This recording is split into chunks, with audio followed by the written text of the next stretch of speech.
बेहतर तो हमारी हालत जम्मू कश्मीर के साथ ही बेहतर थी। तो पैदल आए लेह से दिल्ली अपने हकूक हासिल करने के लिए। तो वो विरासत का जो हमें मिला था वो भी नहीं रहा। और विरासत में महाराजा साहब क्या छोड़ गए हमारे लिए? स्टेट सब्जेक्ट लॉज, कि हमारी जमीन हमारी, हमारी नौकरियां हमारी। कहां है वो लॉज ना? कहां है वो कानून? आज आपकी जमीन पे आपका क्या हक है ना? कोई भी आके ले लेगा। आज आपकी नौकरियों पे क्या हक है आपका? इससे अच्छा तो हिमाचल का हाल है। हिमाचल में फैक्ट्री लगती है तो वहां कानूनन 70% जो है मुलाजिम हिमाचल के होने हैं। वहां अगर होटल लगता है तो 70% मुलाजिम हिमाचल के होते हैं। आप बताइए ना कौन सा ऐसा कानून यहां पे है? तो जब महाराजा साहब का नक्शा आपने नहीं रखा, जब महाराजा साहब का स्टेट सब्जेक्ट का कानून आपने नहीं रखा, तो हमने अपमान किया या आपने किया?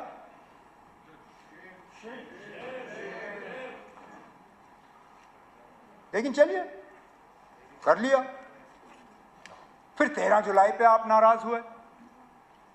आपने वो अल्फाज इस्तेमाल किए जो स्पीकर साहब ने मजबूरन उनको एक्सपंज करना पड़ा। लेकिन आपकी और हमारी सियासी सोच बिल्कुल अलग है। आपकी आइडियोलॉजी हमारी आइडियोलॉजी, उनमें कोई मेल नहीं है। लेकिन कम से कम जब हम अल्फाज इस्तेमाल करें तो सोच समझ के करें। उन 22 लोगों ने जो 13 जुलाई 31 को कुर्बानी दी, वो किस लिए दी? एक आवाज हासिल करने के लिए, कुछ हकूक हासिल करने के लिए। और अगर उनका वो करना गलत होता, महाराजा साहब ने उनकी कुर्बानी के बाद जो कदम उठाए, क्यों उठाए? जो ग्लैंसी कमेटी बिठाई गई, जो जस्टिस दलाल कमीशन बिठाया गया, क्यों बिठाए गए? जो उस कमीशन के बाद इलेक्शन का अनाउंसमेंट हुआ, जो इलेक्शन करके प्रजा सभा बनी, वो प्रजा सभा आखिर में जम्मू कश्मीर की असेंबली बनी।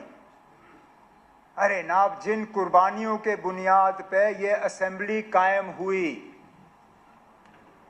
उनके बारे में भी हम इज्जत से 2 शब्द इस्तेमाल नहीं कर सकते।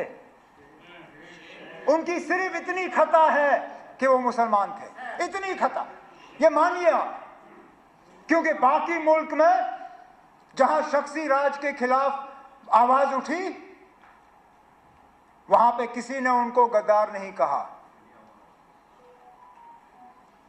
लेकिन यहां पे क्योंकि वो मुसलमान थे और जमहूरियत के लिए लड़ रहे थे, हमारे मुंह से उनके बारे में इस तरह के अल्फाज कितनी आसानी से निकलते हैं।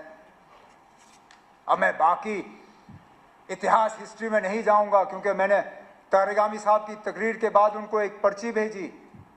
मैंने कहा ना, आपने तो मेरी आधी तकरीर मुझसे ले ली, जो आपने पूरा हिस्ट्री का हमें यहाँ पे सुना दिया, तो मैं उसी को अपनी तकरीर समझ के तारिगामी साहब की बात जो है उसको ओन करता हूँ।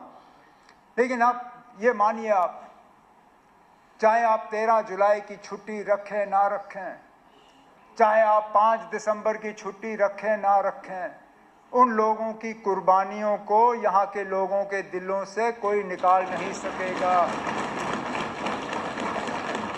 आपको क्या लगता है ना, 5 दिसंबर की छुट्टी हटा के शेर कश्मीर का जो उनकी कद है वो कम होगी? अरे ना, अगर आपने हमसे पूछा होता, मैं अपनी मर्जी से वो छुट्टी छोड़ देता। मेरे साथी, पता नहीं उनको याद है या नहीं है, जब मैं वजीर आला था पिछली बार, मैंने अपने साथियों से उस वक्त कहा कि हाँ, मैं 5 दिसंबर की छुट्टी छोड़ना चाहता हूँ। सलाथिया साहब गवाह हैं। मैंने कहा इस जम्मू कश्मीर में छुट्टियाँ बहुत ज़्यादा हैं, मैं छुट्टियाँ कम करना चाहता हूँ। लेकिन अगर मैं बाकी छुट्टियों को काटना शुरू करूँगा, ये लोग मुझे कहेंगे कि देखो, अपने दादा की छुट्टी तो रखी, बाकियों को काट गए। तो मैं पहले शेर कश्मीर की छुट्टी जो है 5 दिसंबर वाली निकालूंगा, फिर हम और छुट्टियां जो है कम कर लेंगे, क्योंकि मुझे मालूम है शेर कश्मीर की शख्सियत जो है वो 5 दिसंबर की छुट्टी से नहीं है। उन्होंने जो जम्मू कश्मीर के लिए किया वो कोई मिटा नहीं सकता।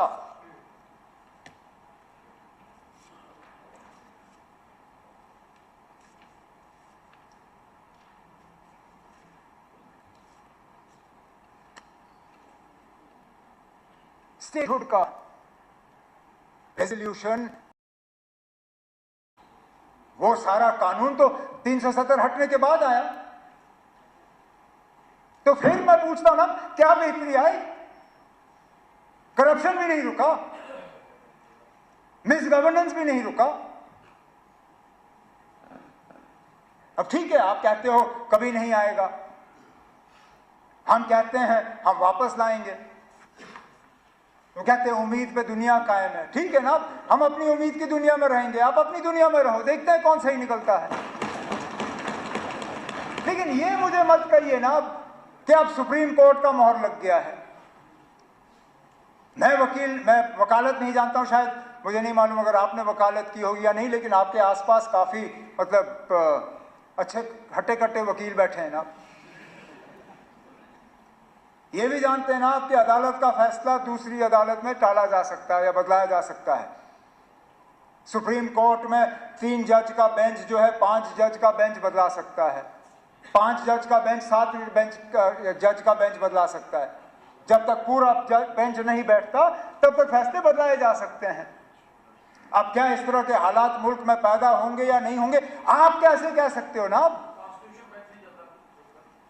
ठीक है ना, अब आपके पास कौन सी ऐसी जादू की छड़ी है कि आप कह सकते हो कि इस तरह के हालात कभी मुल्क में बनेंगे नहीं? मैं तो ये दावा कर नहीं सकता हूं। ये दावा लोग करते जब बीजेपी के 2 एमपी थे राजीव गांधी साहब के वक्त में। उस वक्त कभी सोचा जा सकता था कि मुल्क में इस तरह के हालात होंगे, लेकिन बन गए। क्या पता ना अब आगे क्या होगा। हम फिलहाल इस पे बात करते रहेंगे, वो हमारा हक है। ये हक आप आपसे छीन नहीं सकते, क्योंकि जो हम बात कर रहे हैं वो इस मुल्क के आईन के तहत कर रहे हैं। अब मैं इस बात में पढ़ूंगा ही नहीं कि टेम्पररी स्टेटस था या नहीं था,